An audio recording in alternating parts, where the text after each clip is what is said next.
No tenemos el porcentaje más alto en la región, pero crece el porcentaje de ninis, los que no estudian ni trabajan. El problema también de la deuda pública es que estas generaciones son las que deben pagar esa deuda pública. Está con nosotros al teléfono el doctor está con nosotros el doctor Ricardo Córdoba de la Fundación Guillermo Manuel Ungo, quien realizó una investigación profunda sobre este tema de los ninis y lo hizo público hace unos días atrás. Doctor Córdoba, un gusto saludarle, buenos días. Muy buenos días, un gusto saludarle y un gusto saludar a la audiencia. Doctor, analizando el tema de los ninis y que Fundaungo lo pone en la perspectiva para el análisis y la deuda pública, ¿qué es lo que puede pasar a futuro? Porque estos futuros salvadoreños no tienen empleo o no están teniendo el empleo y tienen que enfrentar el pago de esa deuda pública, ¿o cómo lo analizan?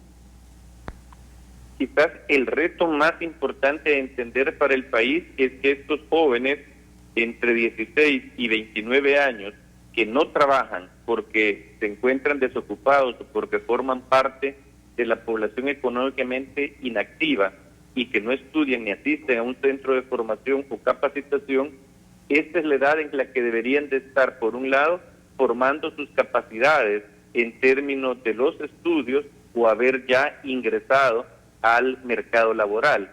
Entonces aquí estamos frente a una situación que lo que plantea es el desaprovechamiento del potencial de las capacidades de esta población. Estos jóvenes, me llama la atención, según el estudio, doctor, sí tienen educación hasta cierto nivel. Correcto, cuando se dice que no estudian ni trabajan, es, dijéramos, al momento en que la encuesta de hogares, que es la base principal de información, realizó el trabajo de campo.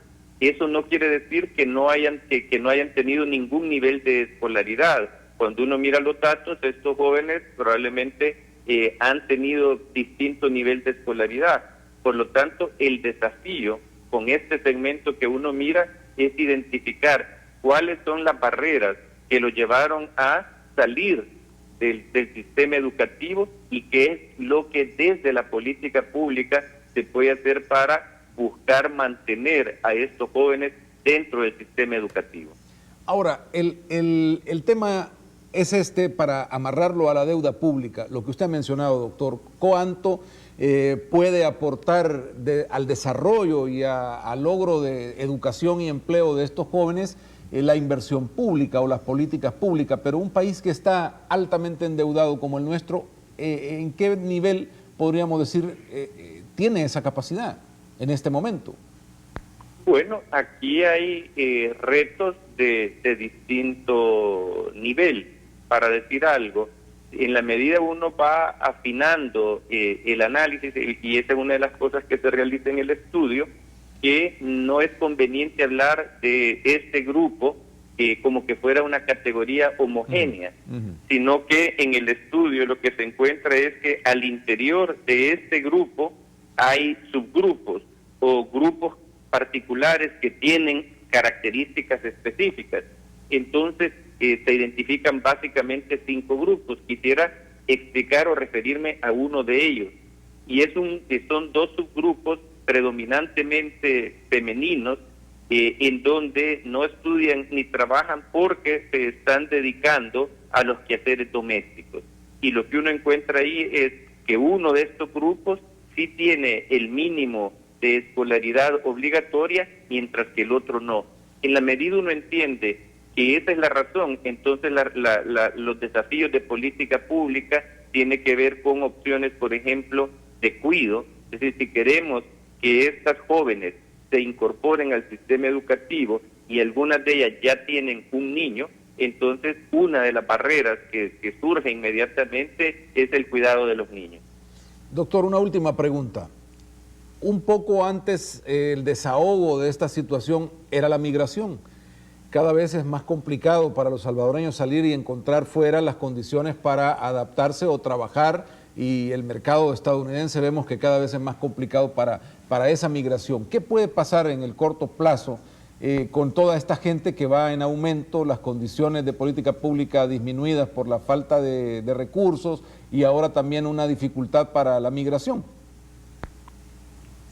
Pues el reto es que hay cosas que se pueden hacer con este segmento de la población que tiene distintos subgrupos o distintas características en términos de buscar identificar esas barreras y plantear alternativas. Una de ellas, por ejemplo, tiene que ver con cómo dirigir más específicamente, por ejemplo, las modalidades de educación para quienes de alguna manera ya salieron del rango de edad, las modalidades de educación. Entonces, no todo es que desde el punto de vista de la educación, no todo es quizás mayores inversiones, sino que probablemente es mejor focalización de algunos esfuerzos en lo que a la materia educativa se refiere. Insisto, la idea es entender que estos grupos tienen características más específicas. Y en términos del empleo, el gran desafío del país es precisamente cómo generar más empleo y en particular cómo se generan empleos para los jóvenes que recién están ingresando al mercado laboral. Muchísimas gracias, doctor, por colaborar también con este punto valiosísimo en el análisis de deuda pública, de la economía y de cómo cada ciudadano al final también ya está endeudado en esta deuda pública. Solo para cerrar, algunos otros comentarios alrededor de este análisis de los ninis.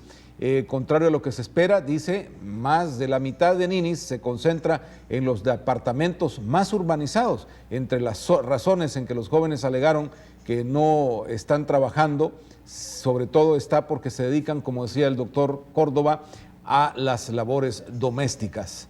Los costos económicos también son un factor importante y también otros factores son,